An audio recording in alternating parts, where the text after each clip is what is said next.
자, 안녕하세요. 4월 8일 주식 정리해드리는 주정남. 오늘도 시장 정리부터 먼저 시작해보도록 하겠습니다. 자, 들어가기 전에 구독과 좋아요 한번 눌러주시고요.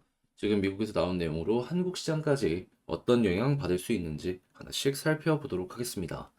자, 일단 뉴욕 증시는 예상했던 것보다 강한 이 고용 지표가 발표가 되었어요. 근데 요걸 보면서 미국의 경기는 괜찮구나 라는 부분 때문에 이제 금요일 증시는 한번 올라가는 모습이 보여지긴 했는데 좋아도 너무 좋아가지고 이게 중장기적으로는 부담이 될 수밖에 없다. 이런 평가가 많이 보여주고 있거든요. 이 핵심이 뭐냐면 자, 현재 시장에서 가장 기다리는 건 금리에 대한 인하 부분이잖아요. 근데 금리 인하를 하는 이 근거가 뭡니까? 경기가 안 좋아지게 되면은 그 부분 이제 손쓰기가 너무 힘들어지다 보니까 미리미리 대응을 해야 된다라는 부분이잖아요. 고금리를 유지하더라도 경기가 엄청 좋은 모습을 보여주게 된다? 그러면 연준 인사들은 어떻게 생각을 할까요? 잘 버티네? 그럼 우리가 굳이 먼저 여기서 더 비둘기파적으로 움직일 필요가 없겠다. 그럼 당연히 금리 인하에 대한 가능성은 작아질 수밖에 없을 것이고, 그래서 실제로 6월달 금리 인하에 대한 가능성은 얼마까지 빠지는 모습이 보여지게 되었다? 46.1%까지. 대략 60% 전후로 왔다 갔다 했던 이 확률이요. 순식간에 과반 이하로 떨어지는 모습이 보여지게 된 겁니다. 그러면 이게 시장에는 부담이 될 수밖에 없겠죠. 가장 큰 호재라고 볼 수 있는 시장 전체가 기다리는 이 부분이 또 한 번 미뤄질 수 있다라고 평가가 되고 있는 것이니까요. 그리고 이렇게 경기가 좋은 모습이 보여지니까요. 연준의 주요 인사들도 싹 다 뭐 시간이 더 필요하다라는 부분부터 시작을 해가지고 아예 매파로 분류되는 봄원 연준 이사는 금리 인상 한 번 더 해야 될 수도 있다. 아예 이렇게 우리 입장에선 최악의 이야기를 한 번 더 했다라는 걸 확인을 할 수가 있습니다. 자, 그럼 이제 이런 것들을 통해서 시장은 어떻게 반응할까요? 자연스럽게 채권의 가격은 빠지게 될 것이고, 달러의 가격은 올라가게 될 것이고, 미국 이외에 이 다양한 주식시장 같은 경우에는 자금이 이탈되는 모습이 보여지게 될 것이기 때문에 악재로서 하락 가능성이 높아질 수밖에 없겠죠. 그래서 한국 증시 입장에서는 이 내용 자체가 심히 부담이 될 수밖에 없었다라고 생각을 하시면 될 것 같습니다. 근데 이제 아무래도 외부에서 볼 때는 세 번의 금리 인하 관련해가지고 여전히 가능성이 많이 남아있기 때문에 봐야 된다라고 주장하는 부분들도 많이 보여주고 있습니다. 연준에서도 이를 실제로 예고를 했었고. 자, 근데 지금 상황이 조금 안 좋잖아요. 그러면 3회가 안 된다 하면은 마냥 악재다라고 생각하면서 포기해야 될까요? 네, 이건 또 아니다라고 생각을 하는 게 3회 안 되면 2회 하겠죠.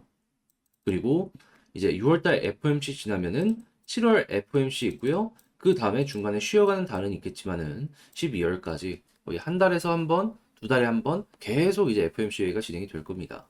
그러면 어느 순간 금리 인하에 대한 시점이 오게 될 것이고, 그러면 자연스럽게 이 금리가 떨어지는 순간에 맞춰서 채권 올라갈 거고, 달러 떨어질 거고, 주식시장 돈 들어와 가지고 쭉 올라가는 모습 보여줄 수 있겠죠. 자, 그래서 현재 위치에서 만약에 이 관련 내용을 보시게 된다면 난 중장기로 투자하겠다 하면 그냥 마음 편안하게 올해 하반기까지 끌고 간다는 마인드로 편히 보시게 된다면은 이게 자연스럽게 금리나 첫 번째 진행이 되었을 때 엄청나게 큰 상승 나오고 그 다음에 한 번 더 그리고 운이 좋으면 한 번 더 그리고 이제 내년에 꾸준하게 금리 인하하는 부분까지 딱딱딱 맛보실 수 있게 될 것 같습니다. 그러니까 첫 번째 시작이 굉장히 힘든 거지 한 번 시작이 되면 금리 인하는 계속될 것이다라는 게 현재 너무 자연스럽게 다가오고 있다라는 거예요. 그러니까 이게 한 번만 잘 먹어보는 거예요. 한 번만. 근데 그 전이 너무 고통스럽기 때문에 시장에서 이렇게 안 좋은 방향으로 좀 흔들리는 모습이 보여지고 있는 건데 네, 이제 인내가 쓴 만큼 열매는 달콤하다. 이런 부분으로 좀 잘 버텨나가셨으면 좋겠습니다. 자, 그리고 현재 국제유가 같은 경우에는 현재 이스라엘에서 이란을 좀 그 대사관 쪽을 쳤죠. 그러다 보니까는 이란 쪽에서 이스라엘을 직접 공격할 것이다라는 예고 이런 것들이 보여지고 있다 보니까는 이란이 어떤 국가죠? 이 중동 내에서도 손꼽히는 산유국의 가스 생산국이잖아요. 하다 보니까 지금 에너지의 가격이 이 내용 때문에 활활 타오르는 모습이 보여지고 있다. 요거 이제 인플레에 좀 악영향을 미친다라고 생각을 하면서 볼 수 있을 것 같고요. 자, 그래갖고 여기에 수혜를 받는 종목, 그리고 수혜를 받지 않고 여기에 악재로 영향을 받는 종목 갈라서 한번 생각을 해보면 좋겠습니다. 자, 그리고 이런 상황 속에서 이 반도체 같은 경우에는 여전히 너무 좋기 때문에 뭐 걱정할 게 없는 것 같은데 지금 삼성전자만 하더라도 이 미국의 텍사스 반도체 투자 60조 원으로 확대 이런 얘기가 들려오고 있다라고 해요. 그럼 보조금도 많이 받을 것이고 자연스럽게 이쪽에 공장이 잘 돌아간다면 삼성전자는 괜찮을 거다.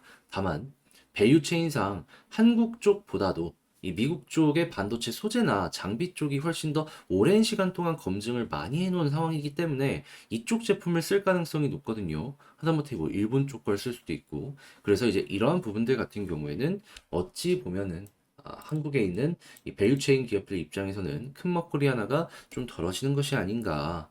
그래서 이거 따라가서 소재나 부품 생산해서 납품하는 기업 있다면 그런 쪽 위주로 한번 보면 좋을 것 같습니다.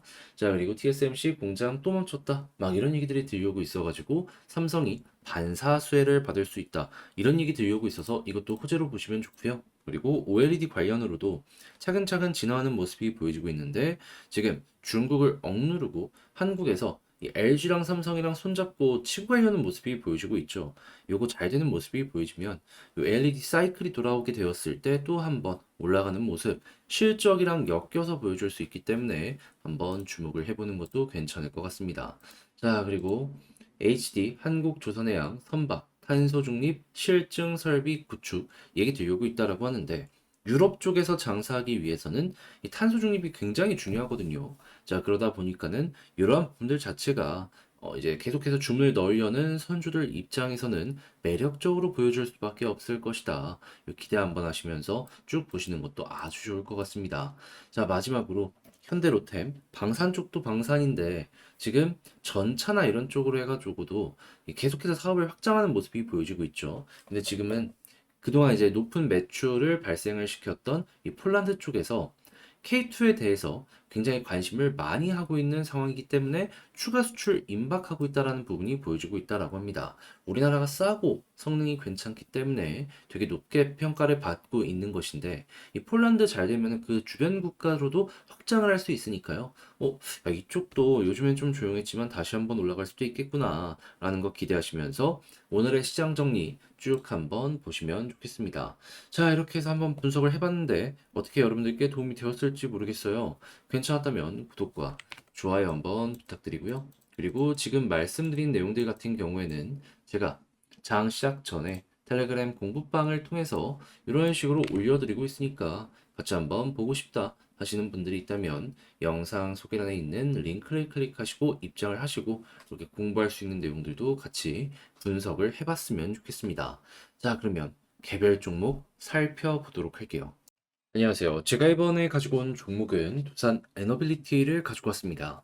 일단 오늘 좀 반등하나 싶었는데 결국에는 조정을 받는 모습이 보여지게 되었죠. 근데 요거는 그냥 시장 상황 때문에 그런 거고 개별적인 부분을 놓고 본다면 이전보다 훨씬 더 괜찮은 모습이 많이 보여지고 있다는 걸 확인을 할 수가 있거든요. 여러분들이 집중해서 보면 좋을 부분이 뭐 있는지 하나씩 살펴보도록 할 테니까 들어보시고 도움 된다면 구독과 좋아요 한번 꼭 눌러주시면 감사드리겠습니다. 자, 일단 오늘 시장 자체가 많이 눌린 이유가 뭐다? 제가 영상 초반 이 설명을 드렸지만은 핵심은 이겁니다. 그냥 금리 인하에 대한 가능성이 6월 기준으로 조금 빠지게 됐어요. 그러다 보니까 이에 대한 부담으로 인해서 한국 증시 전체가 약간 무너지는 모습이 보여지게 되었고 이게 두산에까지 영향을 미치게 된 건데 근데 확실한 건 이거잖아요. 올해 그래도 금리 인하는 시작을 하게 될 것이고 그랬을 때 나온 얘기 두 번이냐 세 번이냐 이게 중요한 상황이다. 자, 그렇다라고 했을 때 설령 이 세 번이 안 된다라고 하더라도 두 번이 보여지고 있기 때문에 빠르면 6월이 안 되면 7월이고 그게 아니다라고 하더라도 8월에 한 번 쉬는 걸로 알고 있어서 8월 아니면 9월 달에 금리 인하가 첫 번째 시작하는 모습이 보여지게 되겠죠. 그럼 그냥 시간적으로 조금 더 뒤로 밀릴 뿐이지 결과적으로 목표 금리는 2.75에서 3.75이기 때문에 한번 금리 인하 시작하면 계속해서 인하가 진행이 되며 거기까지 빠지게 될 것이다. 이렇게 보시면 될 것 같습니다. 그러니까 이게 어떻게 보면 부담인데 결국에 시간이 해결해 준다. 이게 가장 중요한 핵심이다라고도 생각을 할 수가 있는 것이죠. 자, 그럼 이제 이러한 상황 속에서 에너빌리티의 개별적인 뉴스가 어떻게 나오고 있는지를 보면 좋은데 자, 그랬을 때 저는 개인적으로 주목을 해봤으면 좋겠다라고 하는 부분이 뭐냐면 가스터빈입니다. 이게 덩어리가 되게 큰 이러한 사업이거든요. 그런데 두산 에너빌리티가 이 지금 가스터빈을 국산화해가지고 본격적으로 수주를 받기 위해서 경쟁을 하는 모습이 보여지고 있어요. 한데 이 가스터빈을 국산화를 하게 되었던 계기 딱 보면 어떤 내용이 나오는지 아십니까? 한국이 이게 국산화가 안 되어 있다 보니까 해외의 갑질에 너무 놀아나는 겁니다. 그러다 보니 우리가 이거 직접 만들어 갖고 AS 잘 해주고 고객 친화적으로 하면은 확실하게 시장이 열리겠구나 라고 생각을 하면서 국산화를 진행했고, 그래가지고 최근에 서부 발전 쪽에 딱 안치가 돼가지고 잘 작동하는 요 모습 보여주고 있는 거 확인할 수 있는 거죠. 자, 그럼에도 불구하고 약간 시기적으로 봤을 때 우리나라가 좀 이 상용화를 늦게 했다라고도 볼 수 있거든요. 자, 그러다 보니까 해외 업체들이 자꾸 우리나라에서 좋은 수주 성과를 내려는 모습이 보여지게 되었을 때 한국 기업인 두산 에너빌리티는 오히려 조금 아쉽다라는 얘기가 많았단 말이에요. 근데 지금 어떻다? 그 아쉬움을 해소하고 이런 식으로 이름이 올라올 정도로 체급이 한국 한정이긴 하지만 이렇게 쭉 올라오는 모습이 보여지게 되었다. 그러면 향후에 우리나라뿐만 아니라 해외 쪽의 수주 물량을 계속해서 끌고 오려는 모습이 보여지게 된다면 나름의 가격적인 강점은 물론이거니와 두산이 그렇게 어려움을 느꼈던 AS 쪽을 보다 더 강하게 올려주는 모습이 보여지게 된다면, 물론 시작은 되게 사소하겠지만은 끝은 창대하게 바뀌게 될 것이다. 가스터빈 이런 식으로 기대를 해봐도 되겠죠. 그리고 요거 덩어리 하나하나가 수천억 단위라 되게 커요. 남는 것도 많고요. 그럼 향후 성과가 나왔을 때 실적은 확실하게 떠오르게 될 가능성이 높게 될 것이다. 요거 한번 기대를 해보시면 좋을 것 같습니다. 자, 근데 원전에 대한 이야기는 왜 안 하느냐? 이제부터 하려고요. 자, 근데 굉장히 좋은 내용이 추가적으로 보여지고 있습니다. 어떠한 부분? 지금 두산 에너빌리티는 SMR 제조 공장에만 1조를 넘게 투자를 해놓은 상황이란 말입니다. 그러면 SMR이 떠오르게 된다면 이 주기기 제작 납품으로 해가지고 계속해서 성장을 할 수가 있는데, 근데 아직 1억이라고 할 것도 완성이 안 됐어요. 한데 최근에 이제 마이크로소프트랑 엮여 있는 이 SMR 기업이 이제 곧 있으면 공사를 시작한다라는 내용의 시장에 어필된 데 이어가지고 이 오픈 AI의 CEO인 샘 알트만이요. 현재 위클로라고 하는 소형 원전 이 SMR 기업에 투자를 했는데 여기에서 에퀴닉스와 전력 공급 계약을 맺으면서 이쪽도 또 하나 속도 내는 것이 아닌가, 사람들에게 기대감을 주고 있다는 거 확인을 할 수가 있을 것 같습니다. 자, 그러면 다 설계 업체들인데 제작은 어디다 맡길까요? 두산 쪽이 있기 때문에 잘하면 여기서 몇 가지만 일거리를 가지고 오더라도 그 위탁 생산 하나만으로도 두산은 향후의 덩치가 더욱더 커지면 커지지 줄어들진 않게 될 것이다라고 우리에게 이러한 여력이 있구나 딱 보여줄 수 있는 거죠. 자, 그러면 가스터빈에다가 원전까지 괜찮다면 야, 이거는 떨어지려고 하더라도 어느 순간 가격 방어가 나올 가능성이 높겠네 생각할 수 있겠죠. 자, 그랬을 때 외부에 이 외국인과 기관의 시선이 어떤지를 좀 보도록 하면은 제가 계속 강조드리는 게 외국인 수급이잖아요. 그랬을 때 어떤 모습이 보여지고 있다. 오늘 같이 이렇게 조정이 나온 날에도 외국인은 샀다. 그러면 얘네들이 바보라고 여기서 계속 사겠습니까? 결국에 이렇게 매수가 많아지는 모습이 보여지게 된다면 좀 더 떨어지더라도 이렇게 탄력 있는 회복성 빠르게 보여줄 수 있을 것이고, 그리고 자연스럽게 지금 11선에서 맞고 떨어지고를 반복하고 있는데 여기를 돌파하는 모습이 보여지게 된다면 그럼 볼린저 바닥 찍고 이제 21선 돌파를 노려볼 수 있을 거고요. 그런 상황 속에서 여기 뚫으면 상단까지 우선적으로 올라가는 거 기대해 볼 수 있겠습니다. 그런 다음에 볼린저 상단을 돌파하게 된다면 이렇게 위에 이제 자리를 잡으면 타고 올라가는 모습 보여주게 되는 거고요. 그리고 이 상황에서 쭉 올라가게 된다면 가장 많은 매물대가 있는 개미들이 물려있다라고 보여주고 있었던 요 2만 원 아래까지는 수월하게 쭉 올라가는 거 누려볼 수 있겠습니다. 다만 여기 올라간다라고 해서 끝은 아니고요. 이때는 어떻게 보면 되냐면 수급 다시 켜가지고 외국인이 사모으는 모습이 보여지고 있잖아요. 그럼 위에 있는 매도 물량을 소화하는 거거든요. 그러다가 어느 순간 이거 계속 수급이 쌓이고 있네. 그러면 이렇게 횡보하는 모습이 보여지게 되었을 때 편하게 보고 있다가 기관까지 빨간불 더해주면 여기서 이렇게 터지는 거 노려보면 되는 거죠. 그랬을 때 그 다음 매물대는 여기가 있어가지고 이 아래까지 한번 또 한번 노려보는 거 생각을 해보시면 괜찮을 것 같네요. 자, 이렇게 해서 두산 에너빌리티 현 시점에서 어떤 것들을 보면 좋을지에 대해 하나씩 분석을 해봤는데, 자, 이거 글로 한 번씩 쓰면서 총 정리까지 하며 영상 마치면요. 일단 가스 터빈 관련해가지고 너무 좋고, 그리고 원전 쪽으로 해도 상당히 지금 좋은 모습을 보여주고 있다. 그리고 두 번째, 시장이 조금 안 좋다라고 하더라도 외국인 수급을 봤더니 두산은 너무 좋기 때문에 이거 유지되면 굳이 안 좋게 생각할 이유 없고, 지지라인 같은 경우에는 241선 여기 위에 있다라고 하면은 그냥 볼린저 밴드 하단 여기 이탈 없으면 편하게 보고 있다가 21선 돌파한다면 여기에서 볼린저 밴드 상단까지 노려보고, 그리고 여기서 추가적으로 올라가게 된다면 2만 원 아래까지 한번 기대를 해보면 좋을 것 같다. 이렇게 정리를 마칠 수 있을 것 같습니다.